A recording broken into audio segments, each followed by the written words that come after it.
تو لوگ کہہ رہے ہیں کہ مودی ظلم ہے، مودی ظالم ہے، مودی ظالم ہے، وہ ظلم کر رہا ہے۔ میں کہتا ہوں ہندوستان کا مسلمان مودی سے بڑا ظالم ہے، کیونکہ ہندوستان کا مسلمان صبح اٹھنے سے لے کر آنکھ کھلنے سے لے کر رات کو سونے تک نہ جانے کتنی بار نبی کے سنتوں کا جنازہ نکال دیتا ہے۔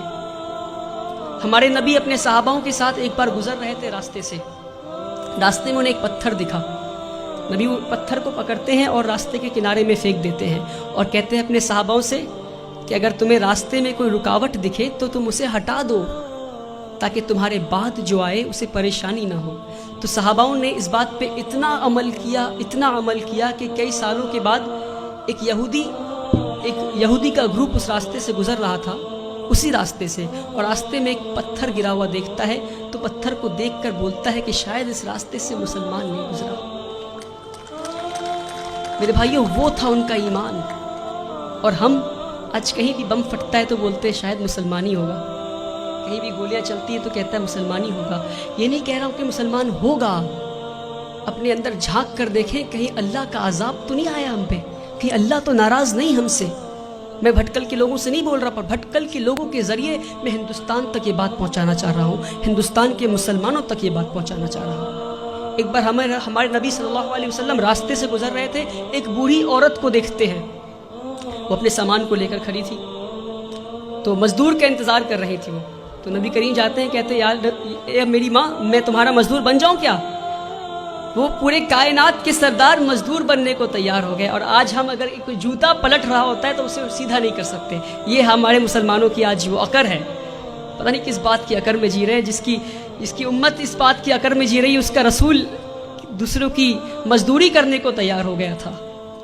کہتے ہیں اے ماں جی، میں مزدور بن جاؤں تمہارا؟ ماں جی کہتی ٹھیک ہے، وہ بوڑھی عورت کہتی ٹھیک ہے، تو مجھے مکہ کے باہر چھوڑ دو۔ نبی کریم اس بوڑھی عورت کو مکہ کے باہر چھوڑنے جاتے ہیں، راستے میں بوڑھی عورت کہتی کوئی محمد آیا ہے، کوئی جادوگر ہے، اور گالیاں دینے لگتی محمد صلی اللہ علیہ وسلم کو۔ نبی کریم پیار سے شانتی سے مسکراتے ہوئے ان کی بات سنتے ہیں، مکہ کے باہر لے جا کر چھوڑ دیتے ہیں۔ اور جب واپس ہو رہے ہوتے ہیں تو بوڑھی عورت پوچھتی ہے ارے بیٹا، تو نے میری مزدوری کی ہے، مزدوری تو لے جا۔ کہتے ہیں نہیں رہنے دو ماں۔ تو کہتے اچھا اپنا نام تو بتا جا۔ تو کہتے میرا نام محمد ہے، وہی محمد جسے تو گالی دے رہی تھی۔ میرے پیارے بھائیوں، ہم اس نبی کی امت ہے، اس بات کو نہ بھولیں۔ ہمارے نبی سے زیادہ بڑا مثال سیکولرزم کا اس دنیا میں نہیں ہے، جس نے مزدوری کی اس غیر قوم عورت کی جو ان کو گالیاں دے رہی تھی، مسکراتے ہوئے اس کا کام کر دیا۔ اس نبی کی امت ہے ہم۔ جب طائف میں گئے تو انہیں اتنی پتھر ماری گئی کہ ان کا جوتا مبارک خون سے بھر گیا۔ تو جبرائیل امین نیچے آتے ہیں اور کہتے ہیں کہ اے نبی، آپ کہیے تو ہم طائف ایک ویلی میں تھا، تو 2 پہاڑ کے بیچ میں طائف والے لوگوں کو ہم کچل دیں گے۔ ہمارے نبی گھائل حال میں بھی پتھر کھا کے بھی کہتے ہیں میں تو یہاں رحمت کے لیے آیا ہوں۔ میرے بھائیوں، ہم اس نبی کی امت ہے، اس بات کو ہم نہ بھولیں۔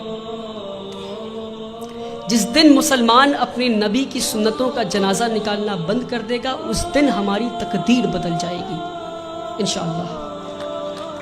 اللہ تعالی ہندوستان اور اہل ہندوستان کے دلوں میں اسلام کے لیے عزت اور مسلمانوں کے لیے پیار بخشے۔ اللہ تعالی اس دیش میں امن اور شانتی قائم کرے۔ وآخر الدعوانا والحمدللہ۔